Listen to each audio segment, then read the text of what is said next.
I consider this to be the GOAT of skincare ingredients. It is the greatest of all time. It is. You must have heard or read about tretinoin cream. Is there any truth to using tretinoin to help your hair growth? But this is mainly used for the wrinkles or the acne. अगर आपको ये पता चले कि tretinoin जो cream है वो आपके हेयर लॉस में भी, आपके हेयर लॉस की प्रॉब्लम को सॉल्व करने में भी सहायक हो सकती है, तो ये हो सकता है कि आपके लिए थोड़ा सा आश्चर्य की बात हो, क्योंकि बहुत सारे डॉक्टर्स इस चीज को डिस्कस नहीं करते हैं। In this video we will discuss how tretinoin can be a game changer for your hair loss problem. We will discuss who should not use tretinoin as well, and for how long we should use tretinoin, and how to combine this tretinoin cream with minoxidil. I am Dr. Satya Saraswat. I am a plastic and a cosmetic surgeon with a very special interest in the field of hair loss treatments and hair transplant. I am doing hair transplant since 2006, and I am a member of American Board of Hair Restoration Surgery and International Society of Hair Restoration Surgery, and I got a gold medal in the field of hair transplant from the Health Ministry of India. अभी तक हमने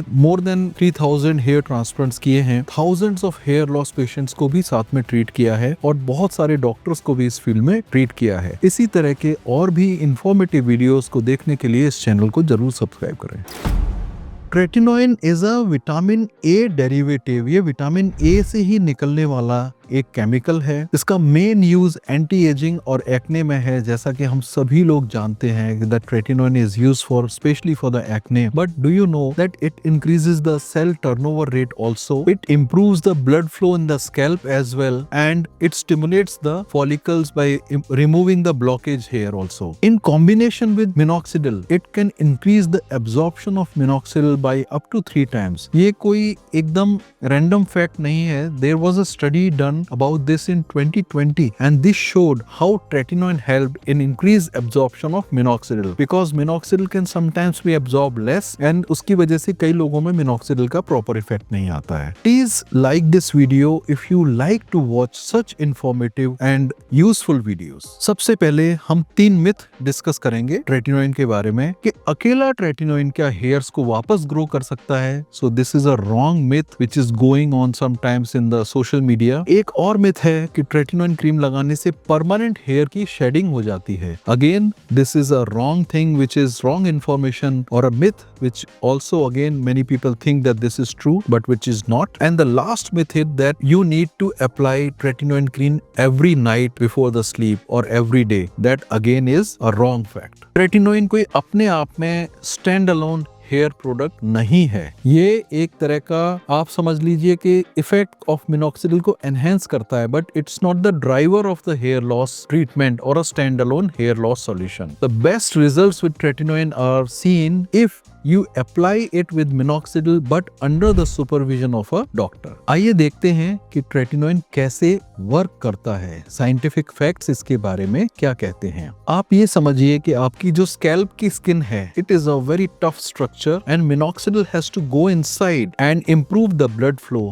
but अगर वहां पर scalp के ऊपर बहुत सारे स्किन के डेब्रीज हैं, एक तरह का बंद दरवाजा है, तो उसको minoxidil will come and knock at the door. But tretinoin will open that door. It will remove those cell debris and will improve the overall skin condition of the scalp, the health of the scalp skin, and improve the minoxidil by removing those cell debris or the damaged cells from the scalp skin. एक बहुत important tip जो मैं आपको देना चाहता हूँ, इसको daily ना यूज करें. इसको हफ्ते में 2 या मैक्सिमम 3 बार ही यूज करें. उससे ज्यादा इसको यूज ना करें, वरना इसकी वजह से आपको थोड़ा इरिटेशन भी हो सकता है अपने स्कैल्प के ऊपर. अगर आपने कभी ट्रेटिनोइन को यूज किया है for your hair loss solution along with minoxidil, then please write down your experience in the comment section below. आइए देखते हैं कि किसको ट्रेटिनोइन यूज करना चाहिए और किसको नहीं करना चाहिए. First thing is that tretinoin is not for every person. It is good people who have very oily scalp, who have a lot of dandruff, and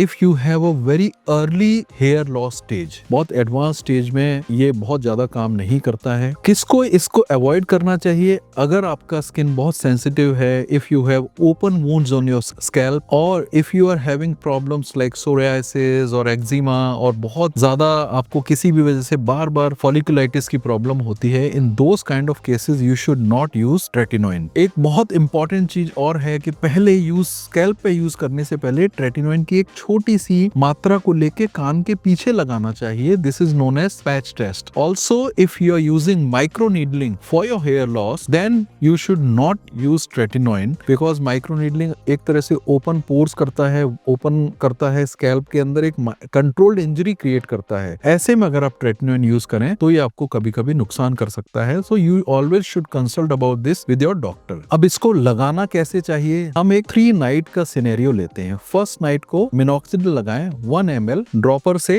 and अगर आप एक इस लिंक को क्लिक करेंगे you will find a video where we have shown how to use minoxidil, how to apply minoxidil for your hair loss. Then on the second night you should use tretinoin cream, एक छोटे मटर के दाने के बराबर P size tretinoin लें और एक थिन लेयर में उसको आप अपने स्कैल्प में लगाएं. थर्ड नाइट को आप अपने स्कैल्प को थोड़ा रेस्ट करने दें. जब भी आप ट्रेटिनोइन लगाएं तो उसको थोड़ा सा 3-4 घंटे रखें, उसके बाद ही अपने बालों को धोएं, अपने स्कैल्प को शैम्पू करें, not before that, because it is removing the debris. So it's good to let it remain there for 3-4 hours and then remove it by shampooing so that it removes the cream as well as the dead cell or the cell debris and the dandruff. इस समय पर it's a good option to use a anti-dandruff shampoo. We have one of our own anti-dandruff shampoo which is Ayurvedic. It's not chemical. So if you want to try this out, the link is given in the description. You can try it, or if you are using some other shampoos for your dandruff, then also you can keep on using those shampoos as well. एक important tip about the anti-dandruff shampoo is let it stand on your scalp for around 12 to 15 minutes. Do not wash it rapidly just after applying it in 1 or 2 minutes only. Generally ऐसे ही apply किया जाता है shampoo, but उसका effect फिर आपको पूरा देखने में नहीं मिल सकता है. बहुत ज्यादा ट्रेटिनोइन क्रीम लगाने से कभी कभी स्किन ऊपर से निकलनी शुरू हो जाती है, जिसको कि पीलिंग बोलते हैं. This is seen with the acne patients also. Consistent रहें बट बहुत एग्रेसिवली इसको यूज ना करें. अगर आप हमसे अपने हेयर लॉस प्रॉब्लम के बारे में, हेयर ट्रांसप्लांट के बारे में आप हमसे संपर्क करना चाहते हैं, if you want to contact us about that, then please WhatsApp us on the numbers given on the screen. If you find this video useful, share it with somebody who is going to benefit by this important, useful knowledge. If you want to know a hair oil which actually works, especially in cases of dandruff and hair loss, then click the video on the left. And if you want to see one of our hair transplant results, then please click the video on the right.